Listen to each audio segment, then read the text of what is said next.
Retour au plateau pour la suite de Matin d'Éden de ce jour. Nous sommes à présent dans l'actu décalé. Maître Amoussa Raimi qui a déjà acheté son pack, je précise, 6 mètres du tissu avec un t-shirt à 10 000 francs CFA et 3 mètres du tissu avec un t-shirt à 7 000 francs CFA. Je ne sais pas, je vais tenter encore ma chance, voir. Parce qu'on a été rejoint par Laurent Roland-Antonin qui est son plateau. Laurent, peut-être ferez-vous le même geste que Maître Amoussa Raimi tout à l'heure qui a acheté son pack en direct. Non, mais écoutez, j'ai dit acheter pas chez vous. Vous voulez que j'en achète Oui, en mais direct pourquoi? m'avez-vous dit Pour les beaux yeux des téléspectateurs. Oui, mais m'aviez-vous dit que ce n'est pas pour vous, que c'était pour un ami. Donc je tente ma chance. Bon, non, j'aimerais reprendre un autre pack. Un autre, d'accord. Mais pas en direct. Pas en direct, d'accord. Vous n'avez pas envie qu'on sache que vous avez de l'argent. Je comprends, il n'y a pas de souci. Allez, parlons politique. Intéressons-nous à l'actualité au sein du parti Les Démocrates qui était en congrès ordinaire le week-end dernier, les 14 et 15 à Parakou notamment. Ce congrès qui a accouché d'un diamant selon une certaine presse, notamment. Vous savez, l'expression consacrée, c'est dire que cela a accouché vient d'une souris. Oui. Ici, donc oui, un diamant. Enfin, pour faire allusion donc à l'arrivée à la tête de la dite formation de l'ancien président de la République, Thomas Boni Yayi. La presse qui, évidemment, se projette, s'interroge par rapport aux implications et aux impacts de ce fait d'actualité quant aux joutes électorales de 2026. On se pose la question toute simple que voici aujourd'hui, Yayi Boni président, victoire assurée pour les démocrates en 2026. En attendant de chercher à répondre à la question, Maître Amoussa Raimi, qui n'était pas avec nous hier, oui, êtes-vous surpris par ce fait? Le fait que Thomas Boni Yayi soit désormais président de la formation Les Démocrates. Permettez d'abord que je salue mon ex-président, Thomas Boni Yayi, et que je salue mon ami personnel, Éric Rondeté. D'abord, pour nous, métaphysiciens, le docteur Thomas Boni Yayi, il est né avec des dons. Okay. Pour nous qui connaissons comment il est né, nous savons que, qu'on le veut pas, il va marquer l'histoire de son existence. Il a déjà marqué, mais je peux vous dire que ce n'est pas fini. Continue de le faire. Nous, on sait, ce n'est pas fini. C'est pas fini. Nous remercions en direct notre frère Éric Rondeté pour l'humilité dont il a fait preuve en laissant. Parce que c'était une anomalie qu'un homme qui a dirigé pendant 10 ans dans un parti qu'on ne voit pas son empreinte. Donc, moi, je les remercie d'avoir laissé maintenant le docteur Thomas Boni Yayi être maintenant le chef de la formation politique. Ce monsieur a quelque chose, le docteur Thomas Boni a quelque chose de naturel, c'est quoi? Un de ses symboles, puisque j'ai fait son étude, c'est le miel. Okay. Mais l'autre chose, c'est que c'est quelqu'un qui a reçu une éducation biblique assez élevée.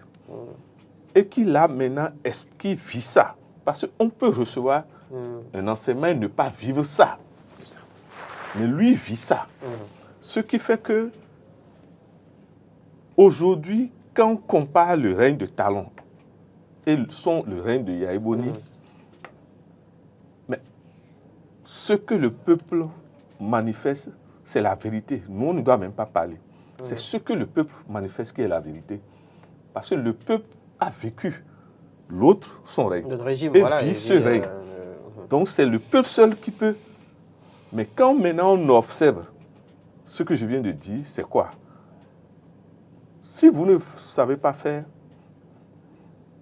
moi j'avertis Talon que de hautes trahisons vont encore venir de son propre camp. Parce que c'est ceux qui ont dit si le docteur Thomas Boni Yayi va à gauche, ils vont aller à gauche. Quand le docteur Thomas Boni dit va à droite, ils vont aller à droite. Qui sont encore avec Talon. Excusez-moi, moi ça ne m'a jamais plu. Parce que c'est une malhonnêteté intellectuelle et karmique. Beaucoup de gens doivent au docteur Thomas Boni Yayi et sont avec Talon. C'est des malhonnêtes. J'assume ce que je suis en train de dire. Parce que nous, notre devoir, nous ne sommes pas politiques. Nous avons le devoir de montrer la voie à nos dirigeants. C'est ce que mes ancêtres ont toujours fait depuis les royautés. Pour vous dire que, personnellement, je félicite directement mon frère Éric Ngoundété d'avoir eu l'humilité et le courage de laisser, parce que lui, excusez-moi, il ne peut pas, la nature ne lui a pas donné le rayonnement que le docteur Thomas Bonnier. Il ne dispose pas du miel. Il ne dispose pas du miel dont dispose le président Thomas Boni Yayi. Alors oui, Laurent Roland, Anthony Kess, projetons-nous sur eh bien, les joutes électorales de 2026, deux élections majeures, les générales, la présidentielle. Thomas Boni Yayi, désormais président du parti Les Démocrates. Quelles sont, on va le dire franco, les chances de victoire pour eh bien, le parti dont il est désormais le président? Alors, je disais hier que le fait de mettre Boni Yayi à la tête du parti Les Démocrates, c'est un bon casting. Je ne vous coupe pas, je précise que dès sa première prise de parole, après justement eh bien, ce congrès au sorti duquel il est désormais le président, il a clairement dit les objectifs, c'est entre autres la libération des prisonniers dits politiques, mais c'est aussi le retour des exilés, mais c'est surtout justement les joutes électorales de 2026. Donc je disais que c'est un bon casting. Je crois que Maître a confirmé en disant que la notoriété que Boni Yayi a, ce n'est pas cette aura que Éric Ngoundété a. Et j'ai dit, je suis parti du constat de chaque circonscription électorale en montrant que Éric Ngoundété, déjà dans sa circonscription électorale, n'a pas véritablement de poids pour faire l'unanimité. Mais quand vous allez dans toutes les régions du Bénin, un certain Boni Yayi peut faire l'unanimité, peut haranguer les foules aussi facilement. Maintenant, mais attention, ce n'est pas parce que c'est comme ça qu'une victoire est assurée pour une élection. Parce que foule, ce n'est pas électeur dans une certaine mesure. C'est ça. Mais il faut faire la part des choses. Mais toujours est-il que l'arrivée de Boni Yayi à la tête de ce parti peut faire mal et faire bouger les lignes dans une certaine mesure, en ce sens que le simple fait de prendre la parole par Boni Yayi, vu déjà son expérience en tant qu'ancien chef de l'État, il maîtrise certains sujets très essentiels de la société et donc il sait comment les aborder pour peut-être avoir l'adhésion des masses populaires dans une certaine mesure. Alors, quand on finit de dire ça, c'est-à-dire qu'il faut maintenant observer que, comme l'a dit Maître, c'est qu'au niveau de la mouvance présidentielle, il y aura des, comment je peux dire, des scissions, dans une certaine mesure, des gens, parce que lui a utilisé, le Maître a utilisé le terme trahison, je ne dirai pas, je vous donne un exemple simple. Avant-hier, quand le bureau a été formé, automatiquement, j'ai été contacté par une dame, membre du Parti Blanc républicain, et qui automatiquement m'écrit, me salue pour dire, est-ce que, s'il te plaît, tu as le numéro de Tchabi Yayi? Je souhaite te voir dans les prochains jours pour qu'on discute, pour que tu me donnes des conseils politiquement parlant. Je ne dirai pas le nom de la dame, mais pour vous dire quoi? Déjà, le simple fait, et c'est pourquoi je disais que le simple fait de voir Boni Yayi à la tête du parti Les Démocrates, ce simple fait fera que des gens de la mouvance présidentielle, parce que ne se sentant pas en sécurité ou bien en confiance avec Éric Ngoundété, vont maintenant chercher la couverture Boni Yayi parce qu'il représente un parapluie très important sur la scène politique. Donc, dans une certaine mesure, à ce niveau, oui, Boni Yayi peut arriver à travailler à déjouer les pronostics, mais attention, on ne va pas vendre la peau de l'ours avant de l'avoir tué. Il faut que les démocrates sachent comment utiliser la stratégie sur le terrain pour gagner en 2026 parce que en face, il y a une machine redoutable qui s'appelle Patrice Talon, qui maîtrise du nord au sud, de l'est à l'ouest, tous les acteurs politiques, qui maîtrise ceux qui ont des cadavres dans leur placard et ceux qui n'en ont pas. Et qui sait quelle information mettre dans la balance à tout moment pour faire fléchir certaines personnes dans une certaine mesure. Vous savez, quand on parle d'exilés politiques aujourd'hui, malheureusement, il y a des gens qui, malheureusement, parce que je le dis, c'est peut-être ce que les opposants n'aiment pas chez moi, je le dis, quand nous prenons les catégories d'opposants aujourd'hui, il y a ceux qui ont des problèmes personnels avec Patrice Talon, ceux qui ont des problèmes de gouvernance et qui ont fui, ceux qui ont des problèmes politiques, techniquement parlant, et ceux qui ont des problèmes, je dirais, du point de vue relations personnelles, dans une certaine mesure, et qui, au fond, aujourd'hui, dans une certaine mesure, parce qu'il y a des gens aussi qui ont subi ce que j'appelle les intrigues politiques, qui ont dû détaler parce que craignant le pire pour leur vie, dans une certaine mesure. Donc, dans ces conditions que vous avez une machine redoutable en face de vous, comme Patrice Talon et son système, c'est que aucune victoire n'est gagnée d'avance. Tout dépendra de la stratégie utilisée sur le terrain pour espérer gagner les élections. Autrement, un Boni Yayi à la tête du Parti des démocrates, oui, ça va faire mobiliser les gens sortiront en masse, on va crier, on va chanter, on va danser, mais finalement, il faut aussi suivre de près ce que j'appellerais le processus électoral. Parce qu'à ce niveau aussi, il y a la liste électorale qu'il faut actualiser, qu'il faut regarder. Si les opposants, aujourd'hui, dans la démarche de ce que nous avons pu voir dans la perspective de 2011, l'Union fait la nation, qui dit aux gens, écoutez, n'allez pas faire la lépi si vous le faites. Dans une certaine mesure, vous ferez gagner facilement Boni Yayi. Ils ne sont pas allés se faire enrôler. Les militants, beaucoup en grande masse, ne sont pas allés se faire enrôler.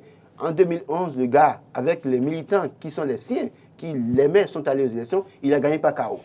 Et puis, en 2015, dans la perspective même du pouvoir en place, les gens ont refusé de faire le RAVIP, finalement, ont été pris de coup. On va recevoir Laurent Roland-Tony, qui est un tout premier intervenant au bout du fil. Bonjour, bienvenue. Oui, bonjour à EDEN TV, bonjour à vos invités et merci pour le thème qui fait objet de débat sur le plateau. Voici c'était Ouaro depuis Ouattara-Goudo. Bonjour, Ouattara-Goudo. Boni Yayi, l'ancien président qui prend les rênes des démocrates. Moi, j'ai une lecture simple. Le président Yayi Boni est véritablement quelqu'un qui n'a pas encore voulu prendre sa retraite politique. Il n'a pas dirigé et jusqu'à maintenant, le fait que son adversaire et Patrice Talon lui ait arraché le pouvoir, il avait coulé des larmes, il avait fait le tour du Bénin avec des larmes et des pleurs. Ça veut dire que Yayi Boni n'a pas encore, c'est quelqu'un, je dirais, excusez-moi du terme, il est boulimique du pouvoir. Et il a fini par reprendre les rênes du Parti des démocrates pour la continuation de ses aspirations politiques. Surtout pour faire revenir les exilés politiques, ceux-là à qui le Bénin a demandé de rendre compte de leurs gestion qui sont en exil. Ça, c'est le premier aspect de la chose. Il prend les rênes pour reconstruire le pouvoir en 2026. Si ceux-là ne revenaient pas avant la fin du pouvoir et Talon, ça veut dire que quand les démocrates vont prendre le pouvoir, ils pourront faire revenir ceux-là, non pas forcément pour rendre compte au pays, mais pour revenir au pays. Ça, c'est le premier aspect. L'autre aspect, continuer, parce que c'est quelqu'un qui aime les foules, faire le tour du Bénin, on chante, on danse, comme vous venez de le dire. Maintenant, quel est ce que cela apporte comme facteur de développement dans le pays? Ça, c'est l'autre question. Est-ce que le président Boni Yayi, en tant que, je dirais, docteur en économie, le passé, est-ce que ça nous donne la preuve que celui-là peut réellement économiser pour le développement? Il y a eu trop de gâchis, trop de gaspillage pour le compte de ce pays. C'est ce que moi je vois. D'accord. Les Béninois convertis et émancipés doivent savoir qu'on a besoin des chefs d'État qui gouvernent pour le développement de notre pays, non ceux qui aiment du folklore et d'ambiance. On dit que l'émotion est nègre. On aime là où il faut chanter, danser. Le monde n'est plus à ce niveau. Merci. Mais ce qui se fait du concret, merci. Du développement, c'est ça ce qu'on veut. Ben Kwasi Aro depuis Ouattara-Goudo. Merci, monsieur Ben Kwasi de Ouaggoudo. Ouais, c'est ça, hein? Ouais, Ouaggoudo. Derrière la patte, c'est ça. Hein? Dans les collines. Dans les collines, d'accord, oui, Maître Amoussa Rémi. Par rapport au rapport entre le docteur Thomas Boni Yayi et mon président Talon, dit quelque chose que beaucoup de gens ne savent pas, et surtout le peuple ne savent pas. Ce sont des amis d'abord. Donc faisons très attention. Le problème qui s'est posé quand Patrice Talon, d'abord, il y a plusieurs, même le docteur Thomas Boni Yayi, c'est Talon qui a fait qu'il a été élu chef d'État. Je suis bien placé pour le dire. Ne me demandez pas de trop parler.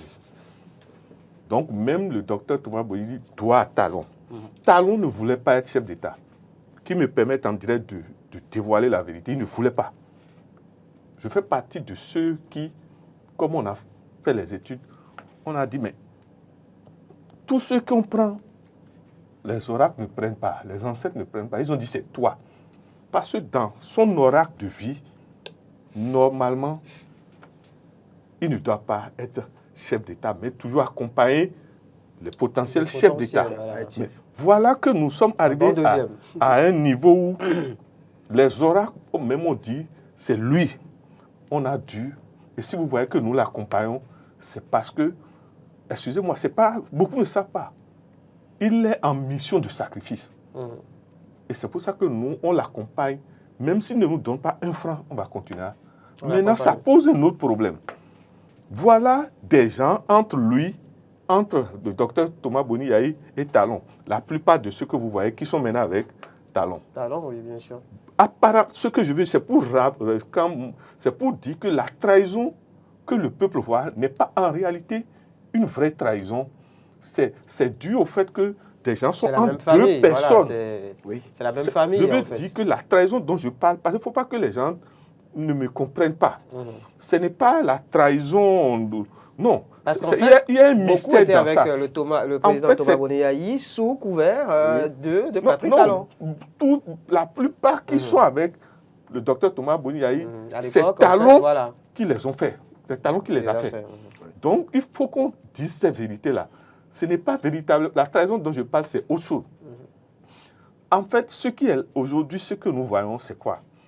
Il va se poser un problème de l'empérage du bien que Talon a fait et l'empérage du bien que Yayi a fait à chacun de ceux qui sont au milieu des deux grands personnages.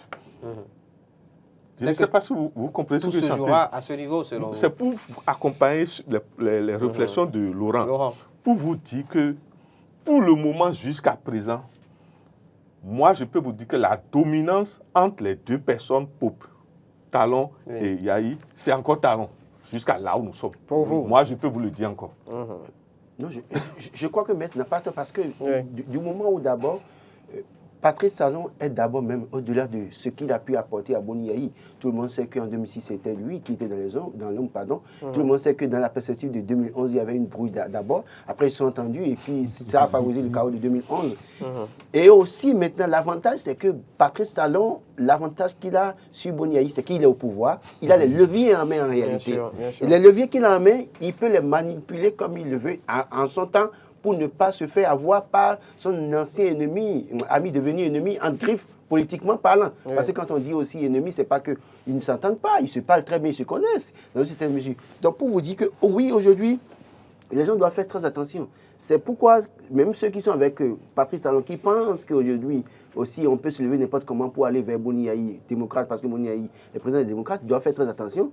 Parce que c'est très vite arrivé que Patrice Talon, dans une certaine mesure, ayant les leviers en main, vous broie aussi facilement. Parce qu'il reste et demeure le chef de l'État en exercice. Et comme on l'a dit, comme je l'ai dit dans l'analyse ce matin, c'est que, comme le dirait quelqu'un, c'est Boni Yayi et Nicéphore Soglo qui peut organiser des élections peut-être en gré pour perdre, et qu'un certain Patrice Talon, machine redoutable politiquement parlant, il faut faire très attention avec lui. C'est pour ça, les démocrates, victoire sur en 2026, ce n'est pas encore évident.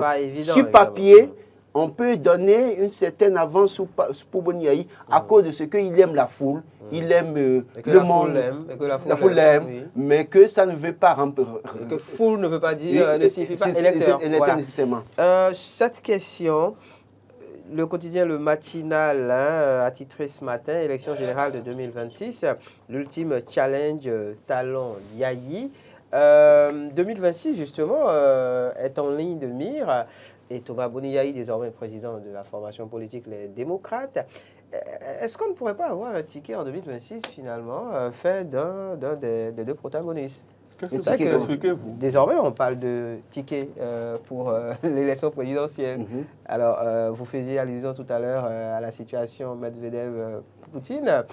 Est-ce qu'on ne pourrait pas avoir ce genre de ticket en 2026? Talon colistier d'un candidat, Yayi, colistier d'un candidat. C'est possible. Dans le cas de la mouvance, on peut assister au jeu Dimitri Medvedev, Poutine. C'est-à-dire Olivier Bocor, titulaire, un colistier Patrice Talon. Ce n'est pas exclu. Et dans l'autre camp, Boni Yayi, vice-président. Boni Yayi, vice-président, avec un certain on verra. autre titulaire. C'est pas impossible. Et en réalité, moi, j'aurais même aimé avoir ce schéma, Justement. parce que ce serait très facile, Ce serait très doux à vivre. intéressant, passionnant. Moi, je passionnant. vais vous dire Oui, quelque pour chose. finir, 30 secondes. Parce que nous, on continue toujours de... C'est notre devoir, nous, de toujours accompagner nos gouvernants, que ce soit opposants ou Mouvancier. mouvanciers, mais spécialement d'abord celui qui règne.